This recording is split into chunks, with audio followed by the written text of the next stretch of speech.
Okay, so let's set the scene. It's May 25th, 2020, Dayton, Tennessee. It's a small town, usually quiet. Until this really panic-stricken 911 call comes in. Yeah, the voice on the line is just shaking, describing something awful, something unthinkable. And the first responders who showed up, even seasoned veterans, were, well, deeply shaken by what they found. They were called to the home of Lacey Duvall.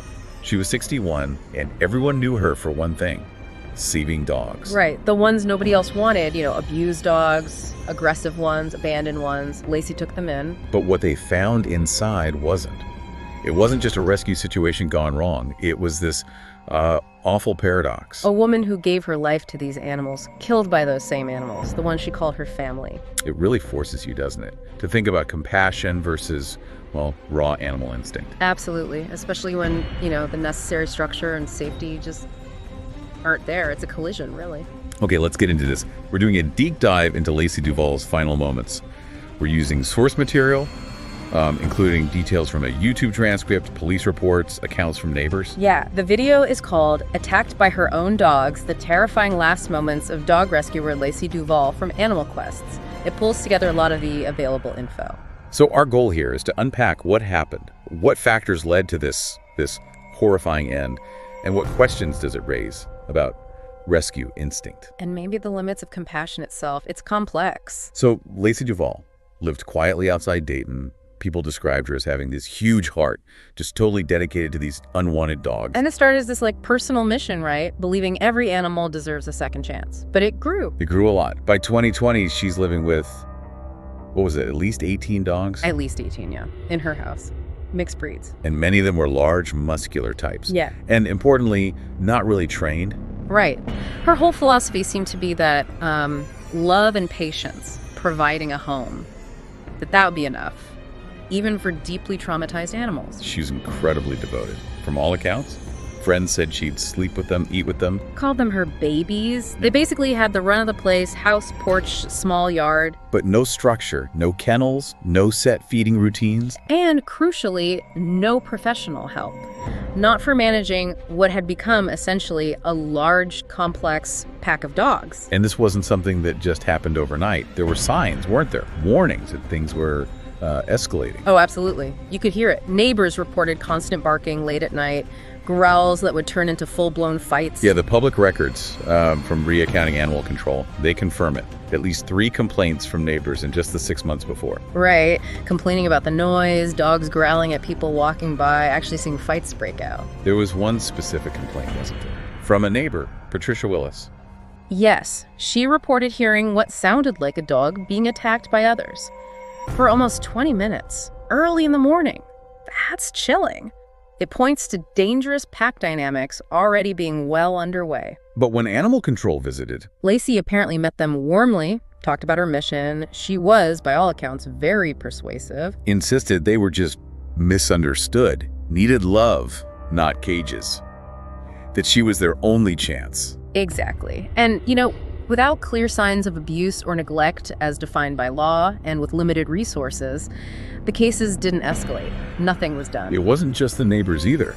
A former volunteer, Megan, she mentioned feeling unsafe there. Yeah, she said the dogs weren't socialized, never got walked, fights breaking out, especially around food. That's a huge red flag, resource guarding. She called them pack animals. And then there's the really heartbreaking part, the personal warning signs Lacey herself seemed to ignore. She'd been bitten multiple times, apparently, in the months leading up to her death, but she never reported it. Her friend Maria Sanderson talked about this, how Lacey would just brush it off.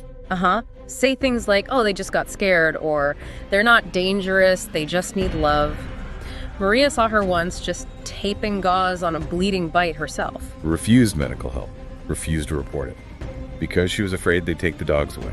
Seems like it. She wouldn't surrender the aggressive ones, wouldn't separate them, saw it as, betraying them. It sounds like she knew, on some level, she was losing control, but her compassion, it just wouldn't let her admit how dangerous it had become. And when you have a large group of dogs, especially territorial ones, without that clear leadership and structure, well, the consequences can be, as we see here, catastrophic. So the day itself, Monday, May 25th, 2020, Memorial Day. It started normally, apparently. Around 7:30 a.m., neighbors heard the usual commotion. Barking sounds like feeding time. The usual stuff. But then the day went on. And concerns started to grow. Lacey missed a vet appointment she had scheduled in Cleveland, Tennessee. Wasn't answering calls, texts. Her friend Denise Albright got worried. They'd known each other a long time. Fellow rescuer. Yeah, over a decade. And Denise had voiced concerns before. Offered to help rehome some dogs, actually. But Lacey always refused. Always. So around 6 p.m. that evening, Denise drives over to Lacey's place just to check. And when she gets there? She sees the front door slightly open, ajar. And she hears this frantic barking inside. Louder, more agitated than usual. She called out Lacey's name. Yeah, but nothing. Just the barking. So she looked through the doorway. And saw. Just a horrific scene. Chaos. Dogs pacing, growling, circling something on the floor. The body. Yes. And blood smeared. Claw marks on the walls. Yeah. And this awful smell in the air. Unmistakable. So Denise backs away, gets her phone, the 911 call. You can hear the panic in the transcripts, telling the dispatcher they're everywhere, she's on the ground. I think they bit her face. Oh my God, there's blood all over. I think she's dead. Just sheer terror. When the sheriff's deputies arrived, they couldn't just walk in. No. The dogs were too agitated, territorial, blocking the entry. One apparently lunged at a deputy. They had to wait for backup, for animal control. And once they got inside, the scene, officers called it unprecedented. Lacey's body was there, in the living room.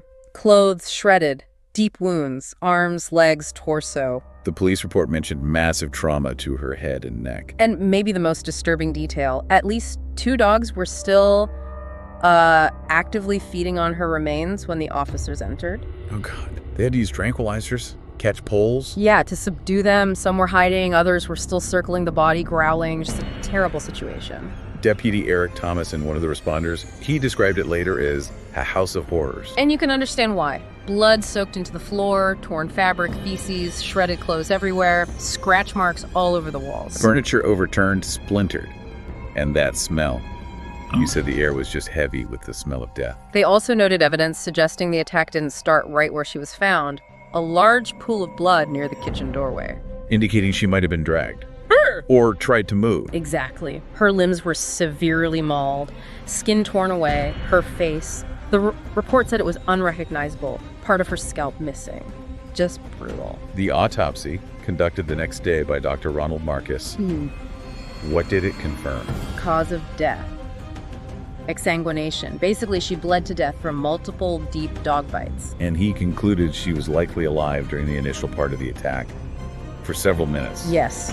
Over 30 separate bite marks were documented. And the nature of the wounds. Not defensive bites. No, definitely not. Dr. Marcus described jagged tearing, deep punctures, aimed at arteries, soft tissue. It was a sustained, coordinated, aggressive attack by multiple animals. Fatal. Was there any other evidence at the scene supporting this? Blood trails suggesting she might have tried to crawl away. Claw marks on the inside of the front door. Like she tried to get out. Possibly. And several dogs had blood on their muzzles, including a big brindle mix ranger who was apparently guarding the body. So the official conclusion was? Grim. The pack turned predatory. They couldn't pinpoint the exact trigger, a fight over food, dominance, maybe just unchecked pack mentality boiling over, but they were certain about the outcome. It wasn't an accident. It was a coordinated attack. Killed, as they put it, by all of them. And then, of course, the media storm hit. Dayton was suddenly national news. Chief Deputy Sean Andrews held a press briefing, confirmed it was a full pack attack, a prolonged mauling, said it was already too late when Denise found her. And the headlines just exploded, didn't they? Dog rescuer, mauled by her own pets, eaten alive, savior to victim.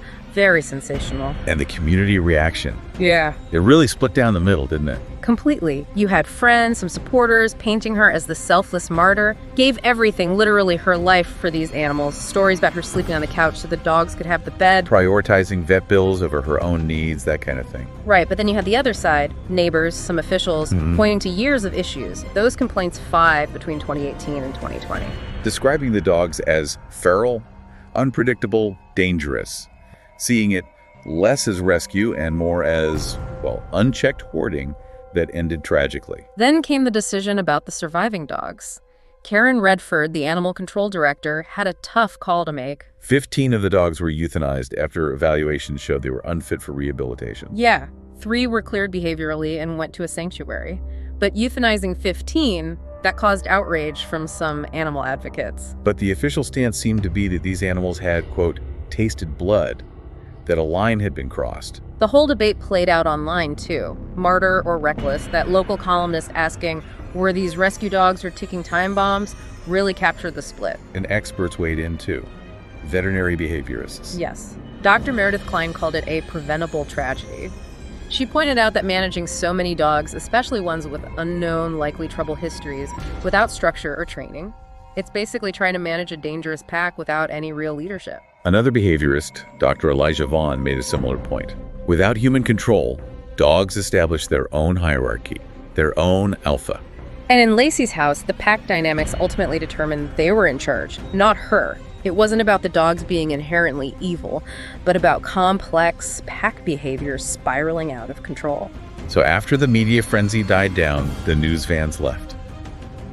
The pain remained in Dayton. Yeah, friends left flowers, notes at her gate. That one note, "You saved so many, Lacey, we're sorry we couldn't save you." Just heartbreaking. Her friend Angela McCoy said she died doing what she loved, but no one deserves to go like that. And her family statement echoed that sentiment. A heart bigger than her own safety, gave everything to animals others gave up on. But amidst all this horror, it feels important to remember the positive impact she did have before the end. Absolutely. The sources mention over 200 dogs rescued and rehomed over the last decade, many living happily in homes now across several states. There were photos shared of these dogs, right? As a reminder of her core mission. Exactly. Her belief that every dog deserved a second chance did lead to positive outcomes for many animals. Those who knew her didn't want her death to be the only definition of her life. But still, the story stands as this stark, critical warning, doesn't it? It really does. Love and compassion, they're vital, they can heal, but they aren't enough by themselves. Not to tame instinct or override fear or replace the need for structure, training, safety measures. Lacey was walking this incredibly fine line, trying to manage this complex situation alone. Without boundaries, without backup. Which is such a sharp contrast to how professional rescues operate, with teams, training protocols, safety plans. Safety isn't about less compassion. It's about ensuring survival for the animals and the people trying to help them. Precisely. So when you dive deep into this, it's clearly not just about one awful event. It's this really complex picture. It makes you think about the huge challenges, the risks involved in animal rescue. And the importance of recognizing limitations. Knowing when love, even boundless love, needs to be paired with expertise, with structure, with safety. Otherwise, risk outcomes like this, where instinct unchecked leads to tragedy. So maybe the thought to leave you with is this.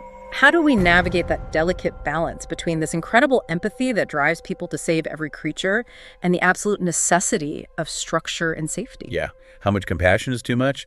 If it ends up sacrificing the safety of the rescuer and ultimately maybe even the animals themselves? It's a tough question with no easy answers.